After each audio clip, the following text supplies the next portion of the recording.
Hello, it is Ryan, and we could all use an extra bright spot in our day, couldn't we? Just to make up for things like sitting in traffic, doing the dishes, counting your steps, you know, all the mundane stuff. That is why I'm such a big fan of Chumba Casino. Chumba Casino has all your favorite social casino-style games that you can play for free anytime, anywhere with daily bonuses. That should brighten your day a little.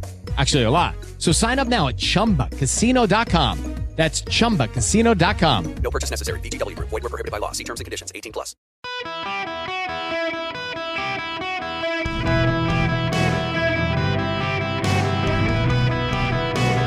Welcome to the Eric Erickson Show podcast, Hour 1. Greetings, America. Welcome. I hope you're doing well today. It's finally jacket weather around here. Nice and cool, just in time for trick-or-treating tonight. I'll have you know, at my house, we have full-size candy bars, not because I wanted to spend the money, but because I forgot to buy candy until all the bags with the minis were sold out.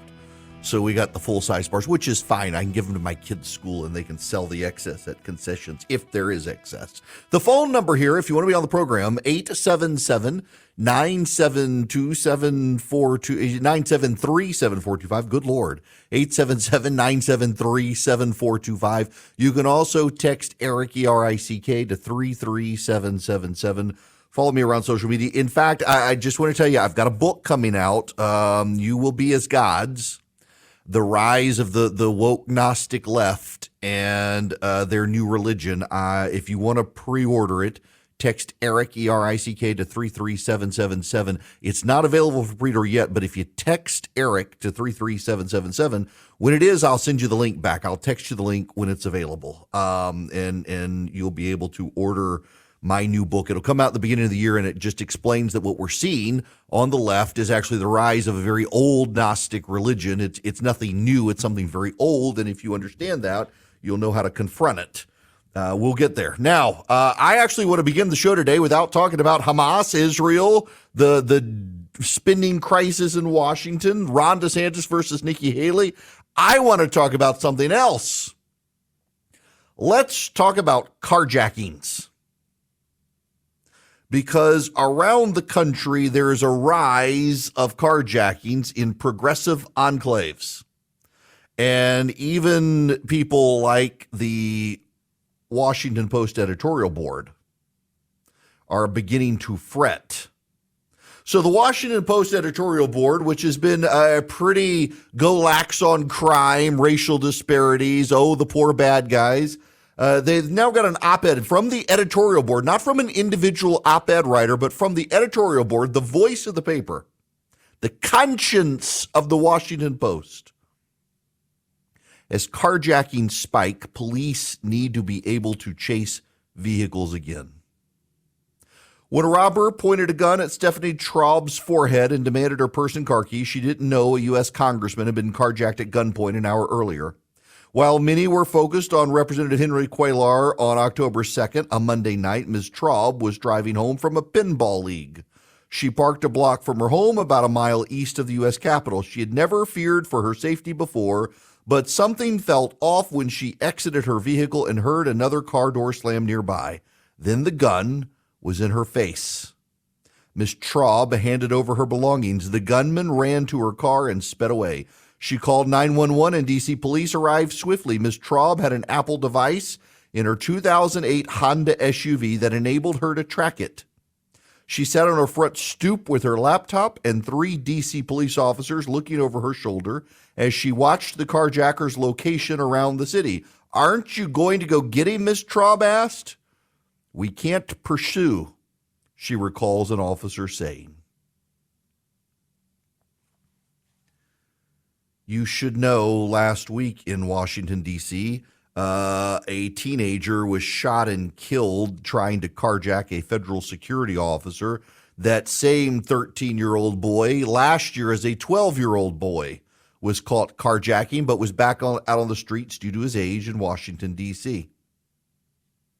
The Messenger has this. Police in Washington, D.C. have released a few tips for motorists in the wake of several recent carjackings, including one that claimed the life of a 13-year-old boy. Notice, by the way, how the Messenger writes that first paragraph. The 13-year-old boy was the carjacker. You wouldn't know that. Absolutely absurd.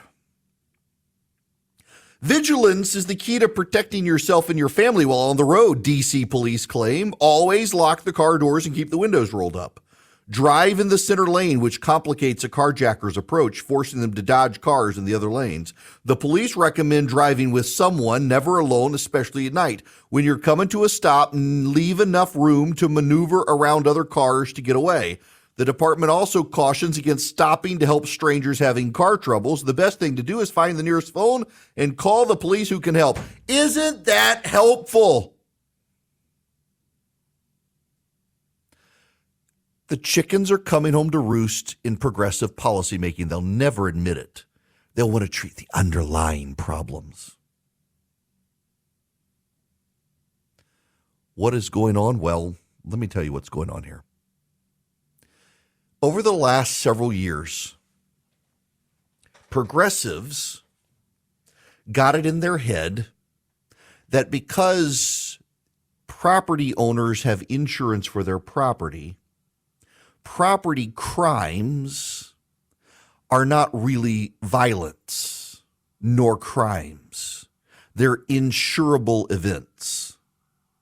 Progressives decided that they could treat events involving property that was insured as if it wasn't a crime to abuse the property. So you want to break into a store and steal everything? Well, the store owners have insurance. You want to steal a car? Well, the car owner has insurance. You're not causing violence to the person, therefore there is no violence. Then they started talking about racial disparities. Well, more black kids get arrested for carjackings than white kids. Therefore, there's a racial disparity. Never mind, more black kids engage in carjackings than white kids. Then they decided, well, we got to treat the underlying problem. Why? Why are these children carjacking people? We must treat the underlying problems, not the broken homes. No. You can't say any moral judgment on that. Out of wedlock, baby. Nope, you can't talk about that. Dads in jail. Well, yes, we'll talk about them being in jail, but we won't talk about the dads abandoning the families and going to jail. No, you're not allowed to talk about any of that stuff. Just the policy failures the left wants to talk about. God forbid we talk about the underlying collapse of the family, particularly in the black community. Nope, you're not allowed to talk about that because one, you're white, and two, shut up. And then they decided to save the children. It's always about saving the children. I've told y'all before, I was on the city council and we had a man on city council, Reverend Charles Jones, and everything was about the future for the children. He was an old Southern preacher, and we gotta do this for the children. We gotta save the children. We gotta fix our county and community for the children. We gotta do everything for the children. We gotta defund the police for the children because the police, they're abusing the children. We gotta save the children. In the South, the D is silent. They decided to save the children. The police needed to stop pursuing the vehicles. After all, it was insured property. So why pursue? So carjackings skyrocketed. The police aren't going to pursue you. You're safe in the car. If you're a bad guy, this is how progressive policy works. In the name of saving the children, we're going to tell the police, don't police. And so the carjackers realize that the law now allows their safety so long as they're in the car driving. You hold a gun to someone's face and tell them your life or your car, and they give you the car. The moment you get in and drive away in progressive parts of the nation, you're safe. You, the bad guy, are safe because the police aren't allowed to pursue. In Atlanta, Keisha Crime Wave Bottoms, the former mayor who went on to work for the Biden administration, sparked the crime wave after COVID when she told the police they couldn't chase either. You know what happened? You know what happened in Atlanta? Carjackings went up. Surprise! Not only did carjackings go up, but street racing at night went up. I got a buddy. He and his wife moved, their children were grown up, headed to college, so they downsized and they moved to a condo on Peachtree Street in Atlanta, Georgia. And his wife, they had left the comforts and quiet of West Paces, a well-to-do area of nice big houses and big lawns and quiet neighborhoods off once you get off West Paces Ferry. That road itself is a nightmare, but behind it, very quiet, very safe. They moved to a condo on Peachtree Street and were constantly woken up at 2 o'clock in the morning by drag racers down Peachtree Street because the mayor of Atlanta decided the police were not allowed to chase. So gangs would carjack cars and then race the cars down Peachtree Street, and the police could do nothing. Until the governor of the state of Georgia got the state police to come into the city, and they would do the car chases that the city police would not. And I think right now, even now in Atlanta, the city police are restricted in how they can pursue vehicles. Meanwhile, you go south of Atlanta, there's a county south of Atlanta, it's right north of me. In fact, if my house were about 150 more feet to the north, I would be in Monroe County. In Monroe County, Georgia, the county seat is called Forsyth, Georgia. Now, this is one of the weird things you've got to understand about Georgia. For those of you who know anything about the state, it's a very weird state where we have counties and cities that have the same names and they're never in the same location. So you have Forsyth County, Georgia, but Forsyth, Georgia is the county seat of Monroe County. You have Monroe, Georgia, but it's in a different part of the state. I'm in Bibb County, Georgia, and there's Bibb, Georgia, but Bibb, Georgia is not in Bibb County, Georgia. Bibb County, Georgia's county seat is Macon, which is not in Macon County. Macon County is near Douglas County, and Douglas, Georgia are in two separate states. It's the weirdest freaking thing. They ran out of names, clearly. But in Forsyth, Georgia, which is not Forsyth County, but Forsyth, Georgia, which is Monroe County, which is not Monroe, Georgia, the police love to chase. I have been on the interstate more than once and had police chases go past me. I mean, they will chase anybody for any reason whatsoever. They love it. They love it. But in the city of Atlanta, you're not allowed to do it. And in Washington, D.C., you're not allowed to do it. And in Portland, Oregon, you're not allowed to do it. And in San Francisco, California, you're not allowed to do it. And you know what? Forsyth, Georgia is different from all those places. Besides, it's not a big metropolis. It's a town. It's a small city. But they don't have carjackings there because the police will hunt you down. But in Washington, D.C., and New York, and Chicago, and all the big progressive enclaves of America, the mayors have all decided it's a victimless crime because it's an insurable event. Therefore, the police should not police. Therefore, that's where the crime is going up. And so what's going up? The insurance rates. What happens with the insurance rates? It becomes a tax on the middle class and the poor who have to have insurance on their vehicles and increasingly can't afford it because the good progressives, oftentimes non-white, typically black politicians who are catering to an African-American based population that they've convinced want progressive democratic policies, those same black citizens and the poor and the middle class and the lower middle class are having their prices go through the roof for insurance because the progressive politicians, many times from those same communities, decided the police were targeting too many young black men, so they would tell the police to cut it out. And surprise, what did the young black men, particularly those in gangs, do? Well, they started doing carjackings. By the way, for those of you who are outraged and claiming bringing race into this is offensive and how dare I, those are the numbers. That's the data. It shouldn't be about race. You're absolutely right. It should not be about race. But it is young black men in gangs who are disproportionately engaging in the carjackings, and it is young black men in the police department who are not allowed to pursue them. The guys who made the right choices in life and became members of law enforcement aren't allowed to pursue the guys who made the bad choices in life and joined the gangs. And it's the progressive politicians who've put them in a position to allow the gangbangers to get off easy the moment they get in the car and drive away. You can't pursue them. And now it's gotten so bad, the Washington Post editorial board, not exactly a conservative institution, is saying, please, District of Columbia, please allow car chases by police. But even then, they want all sorts of restrictions that make it meaningless. Here's the thing. You want to stop carjackings? You let the residents start gunning down the would-be carjackers, or you let the police chase the carjackers and run them off the roads and cause wrecks, destroy the cars with the gangbangers in them, and you're going to stop it. When you drive up the risk of carjacking to the carjacker because of jail or fiery car crash when the police try to stop you, they stop carjacking. When you tell them the moment you get into the car and drive away, you will be unharmed, unfollowed, and unfazed, you drive up carjackings. So what do you want to do? The failures of progressive policies are predictable to everyone except the progressives who implement them.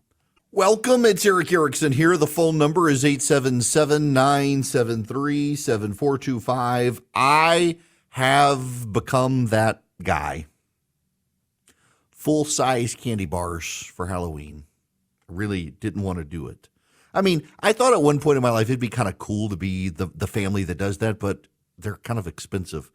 But I waited so long. I went to Walmart last night to buy bags of candy, and there was nothing but garbage.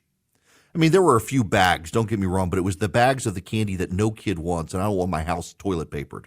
So I went to Sam's Club, and I bought the full-size candy bars, the Three Musketeers and the Milky Ways and the Snickers and the Hershey bars and the Twixes and the bags of Skittles and the bags of the Swedish Fish. And what else did I get? Lots of Reese's Peanut Butter Cups. So I'll give those out tonight as I judge parents who allow their toddlers to dress up as prostitutes. Hopefully, we haven't seen this big trend of whoring your child out for Halloween this year, which is good. I just so many years in a row now, there have been the dress your toddler up as a prostitute looking Halloween costumes. It's just we didn't even like decorate our house. I put a pumpkin on the front porch and that's about it. I've kind of gotten tired of Halloween. Now that the kids don't trick or treat anymore, I've just gotten tired of it. It's where all the heathens who don't celebrate Christmas go, and I've gotten over Halloween. We used to put up our big inflatable dragon, and not anymore. Not this year. Maybe next year. Maybe when we have grandkids. But yeah, I'm ready for Christmas. The holiday, speaking of Christmas, means a lot of shipping and mailing. Doesn't mean more stress unless you put it on yourself. And one way to get rid of some of the stress is to use Stamps.com to ship packages because they can save you time and money. All you need is a computer and a printer. Manage orders on the go with the mobile app. Schedule package pickup. Seamlessly connect with every major marketplace and shopping cart. Get huge carrier discounts. Up to 84% off post office and UPS rates. Automatically find the cheapest and fastest shipping options. Get access to the post office and UPS services you need right from your computer or mobile device anytime, day or night. There's no lines, no traffic, no waiting. When you're running low on supplies, you can just order those from Stamps.com. Over 1 million businesses use Stamps.com. Mine has been one for 20 of their 25 years. They know what they're doing. Sign up today. Click on the microphone. Put in my name, Eric, as your special offer. You'll get 4-week trial, free postage, and a free digital scale. You've got no long-term commitment. You have no contract to sign. Go to Stamps.com, click on the microphone, and put in ERICK. My name, Eric. Start saving today. Greetings. Welcome. It is Eric Erickson. I gotta wade into a topic. Now, hang on. I guess I should pull up the call screening. I forgot to do that. I'm a professional, but there are some days where I just got so much to say that y'all can just wait. But 877-973-7425 if you want to queue up. I read a piece.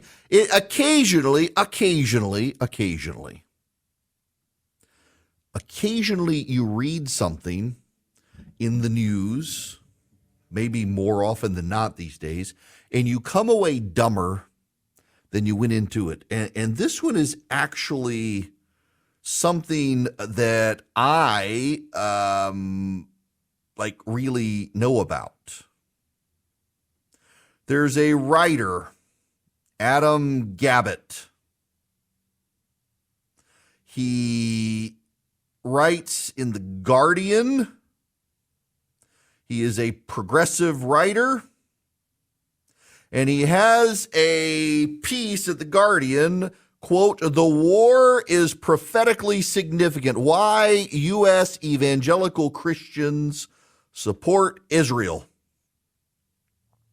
If you read it, and I don't recommend that you do, if you read it, you will come away dumber than you went into it.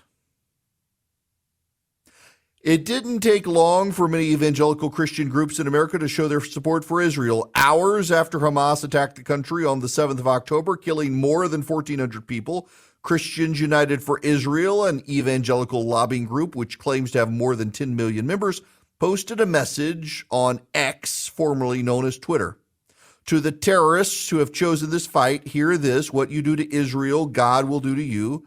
Despite today's weeping, joy will come, because God, who watches over Israel, neither slumbers nor sleeps. CUFI, whose founder believes the presence of Jews in Israel is a precursor to Jesus Christ returning to earth, wrote, soon an evangelical statement in support of Israel was issued by the Ethics and Religious Liberty Commission, an arm of the Southern Baptist Convention, a denomination which has 45,000 churches in the United States. In the statement, 2,000 evangelical leaders, not all were named, said they fully support Israel's right and duty to defend itself against further attack. Little credence was given to the Palestinians, who would soon find themselves under attack. More than 8,000 people in Gaza have now been killed by Israeli bombardments, according to Gaza's health ministry, which is run by Hamas, which the author doesn't report. While our theological perspectives on Israel and the church may vary, we are united in calling attacks against Jewish people especially troubling, as they've often been targeted by their neighbors since God called them as his people in the days of Abraham.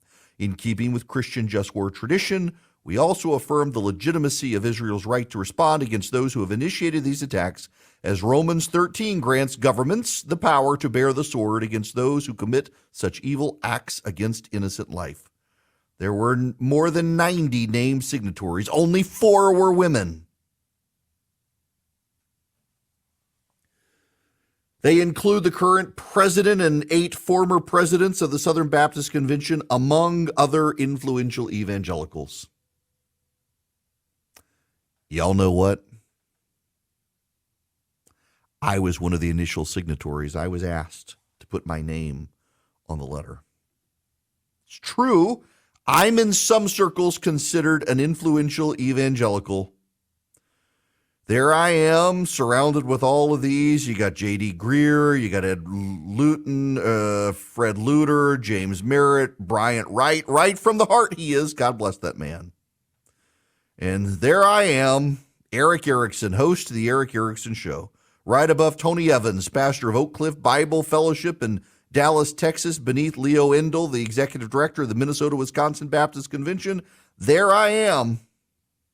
My name is on the letter, one of the original signatories. Now, if you read the column by the idiot at The Guardian trying to explain evangelicals, what you'll come away with is we wrote this letter because we believe this is a sign of the end times, and we want Israel to come out fighting, and Jesus will come back. Jesus will appear in the air with his sword, and we will all be raptured into heaven, arise, and then leave the earth before the 1,000-year reign of Jesus Christ. I don't even believe in the rapture, people. Quel horror. I know, I'm reformed. John Calvin's my friend.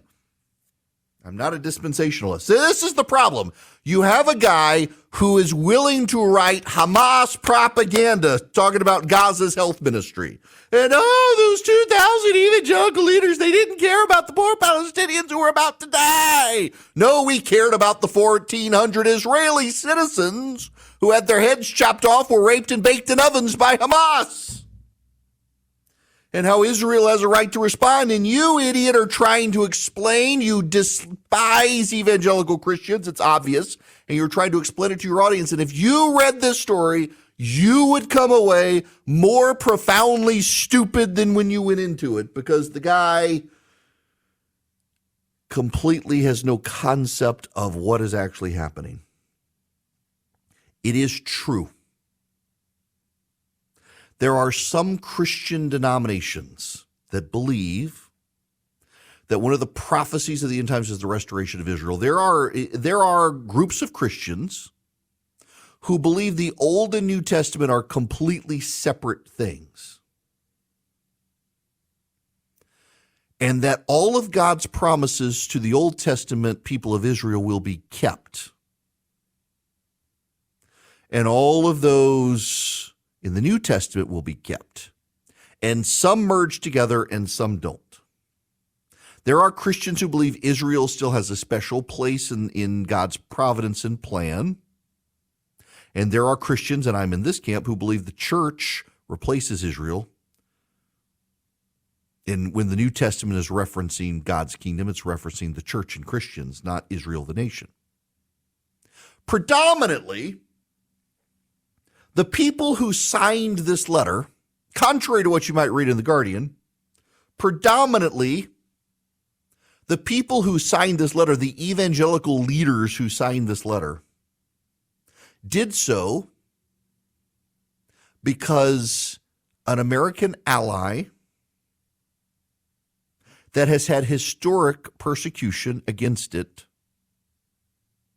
was monstrously attacked, killing 0.1% of all the Jews on planet Earth in a single day. The worst attack on the Jewish people since the Holocaust. And we wanted them to know, not only do we have their back, but we want the American government led by Joe Biden to have their back and allow them self-defense. And we want to note for the record that the just war tradition Christians adhere to allows a retaliatory response to wipe out Hamas. By the way, if you want to read the statement, all you got to do is text data to 33777. I'll send you back a link to the show notes. It's in there. Now, there's a Gell-Mann, what is it? The Gell-Mann theory. Michael Crichton, the author of Jurassic Park, he had a friend, Barty Gell-Mann. Barty Gell-Mann was a quantum theorist and particle physicist. And Gell-Mann had a conversation with Michael Crichton one day, and he was outraged. He was outraged because he read a story on the front page of the New York Times about a massive new scientific discovery that Gell-Mann himself had been involved in discovering. And the reporter got everything wrong. And Barty Gell-Mann was furious that the New York Times on its front page, not its editorialists, but its reporters, would report on the scientific discovery and get the very basics of it wrong, misleading all of their readers. In the process of his conversation with Michael Crichton, Crichton says, what else is going on? And Gell-Mann asks him, had he read that article in the New York Times about the Israel-Palestinian peace negotiations? This was back in the 90s. And Crichton thought to himself at the time, this is why he calls it the Gell-Mann hypothesis. He says, Barty was smart enough to know that everything he read about the physics discovery was wrong, so therefore should have been smart enough to know that what he read about the Israeli-Palestinian situation was probably wrong, but because it's not in his wheelhouse, he relied on the expertise of those reporters while he didn't rely on the expertise of the other reporters. And the moral of the story is the papers oftentimes get everything wrong because they're idiots, but you rely on them for their expertise because you know no better. It's the same thing with this piece in The Guardian, which tries very hard to lump all Christians into some dispensationalist mindset, of which I'm not, I'm Reformed, and then claim that all of those people, they're waiting for the second coming and the rapture and the return of Jesus, and so Israel needs to fight this war to bring about the apocalypse so that Christ will come back and his kingdom will reign for his 1,000 years. It's absurd that this is the coverage.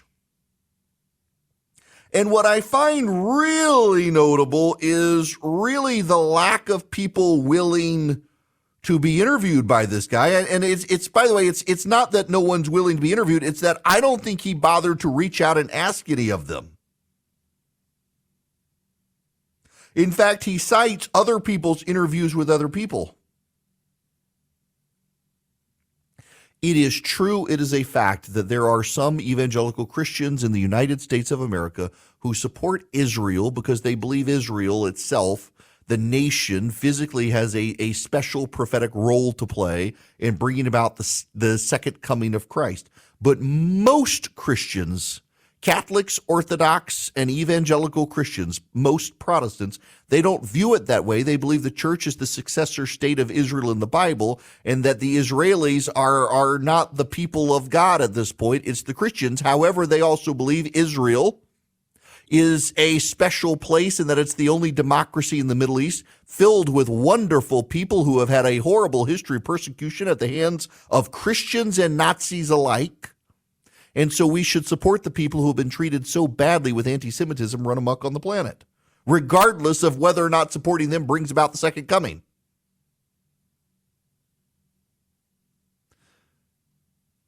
But the media would have you believe the only reasons evangelicals support Israel is to bring about the second coming. There's a deep anti-Christian bigotry in some portions of anti-Semitism. It's very interesting, you see. When you find a lot of anti-Semites on the left, they don't like Christians either. Because I do believe this. Well, I think that the church replaces Israel in the schemes of the Bible and in the plans of faith of the Bible. I think the Jewish people were God's chosen people. In the Bible, the New Testament, the Old are very clear that the things of God will be hated by the things of the world. And so it's I think, just theologically true that the Jewish people and Christians together are hated by the things of the world because they are people grounded in that faith. But to extrapolate end times eschatology and dispensationalism from a letter written by evangelical Christians, of which I was a part of the framing of the letter, and to apply that and mean we support Israel to bring about the apocalypse, if you believe this guy, you are stupider for having read the article and taken his word than if you had never read the article at all. He could have picked up the phone and called any one of us who signed the letter, and we would have set him straight. But instead, he chose to nurse a hateful fantasy of the left that is interwoven between anti-Christianity and anti-Semitism, all to placate his readership, which believes that the Gaza Health Ministry is somehow an honest and truthful organization. It's just another reminder of how much of the media these days actually is a trash, just trash. The institutions of the left, they're just trash in the media. You can't believe any of them. And yet we have to cover the news that so often they report, which is why I spend so much time reading other sources to try to figure out what the heck is going on anymore, because you can't really get it from the New York Times by itself or anywhere else on the left. Now, I got to tell you, you can't even get a good deal on a computer these days unless you rely on someone like Vision Computers, because you can go to a big box store, but if you go to the big box store, they're going to give you a generic one-size-fits-all computer that might not be right for you. You may want a higher GPU, a better GPU. You may want more memory. You may want a better CPU, and you're going to have to try to tweak it, but there are limits by which you can tweak it from the big box store. You can go to Vision Computers, and they'll build you a laptop or a desktop that's right for you, that fits you, that grows with you, that is upgradable by you, and that you can keep around instead of having to get a new one in a couple years when it becomes outmoded. Vision Computers will service it as well. You get a phone number, you can call them, they'll answer in less than 15 seconds. You can get answers about what's going on with your computer and figure out how to use it faster than a Google search. They're that good. They can do this for your business as well, saving your business money, where they build all the laptops and desktops for your business, and then they're the IT department for your whole business. So you don't have to have a standalone IT guy. Instead of paying an $80,000, $90,000 a year salary to one IT guy, you're using Vision Computers, and they're your IT department. Your staff can call them, your secretary can call them, the assistants who have computers can call them, get printer support, email support, antiviral support, whatever they need. Vision Computer can help.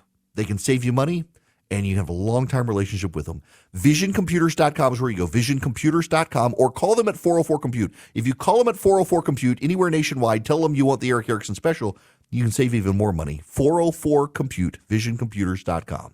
This hour of the program brought to you by First Liberty Building and Loan. Wherever you are in the United States of America, First Liberty can help your business grow. If you're buying a building, building a building, buying a franchise, expanding a franchise, reach out to First Liberty. If you need access to capital and banks are giving you a hard time, this is the environment in which First Liberty thrives. They've been doing this since the 90s. The Frost family, good people, good, solid Christian family who've been helping businesses grow. FirstLibertyGA.com is the website. FirstLibertyGA.com is the website, should you wish to reach out to them. I've been a fan of the website Half Baked Harvest for some while. Tegan Gerard is the writer. She started this when she was real young. She wasn't even really a cook. In 2012, when she was a teen, she started taking pictures of the food. She liked to take the pictures. Then she started working on the recipes. And she just churns out just a ton of recipes. A lot of them I like, some of them I don't. She's got a massive following on social media. This is one of the most bizarre things I have ever read, in that she allowed the New York Times to do a profile of her, and they spend all this time on grievances from other people. She has lived where she lives since she's 14. Her mother runs the business side of Half Baked Harvest. She doesn't drive. She hasn't traveled outside North America except to watch her brother, the Olympic snowboarder Red Gerard, win a gold medal in the 2018 Olympic Games in South Korea. And her recipes are still essential cooking. However, Ms. Gerard, who is white, has long been called out for mispronouncing dishes from other cultures and misidentifying her creations, like calling tacos with pineapple Hawaiian and noodles with honey and peanut butter Chinese. But the objections have intensified when she posted a recipe for pho that was wildly unrelated to the Vietnamese dish. She apologized and promised to do more research, but it happened again in March. Just this month, she published a Thai beef stew sweetened with pomegranate juice, an ingredient traditional in Middle Eastern cooking. Detractors say she's culturally insensitive. Who cares? Shut up, people. You spoiled, entitled little brat. She has turned out a recipe a day for you people to cook. If you don't like it, you don't have to read her stuff. But this whining and belly aching in the New York Times, it's just a bunch of stupid people with nothing better to do while she's got her hands full cooking. With the Lucky Land Slots, you can get lucky just about anywhere. This is your captain speaking. We've got clear runway and the weather's fine, but we're just going to circle up here a while and get lucky. No, nothing like that. It's just these cash prizes add up quick. So I suggest you sit back, keep your tray table upright, and start getting lucky. Play for free at LuckyLandSlots.com. Are you feeling lucky? No purchase necessary. Void where prohibited by law. 18+ terms and conditions apply. See website for details.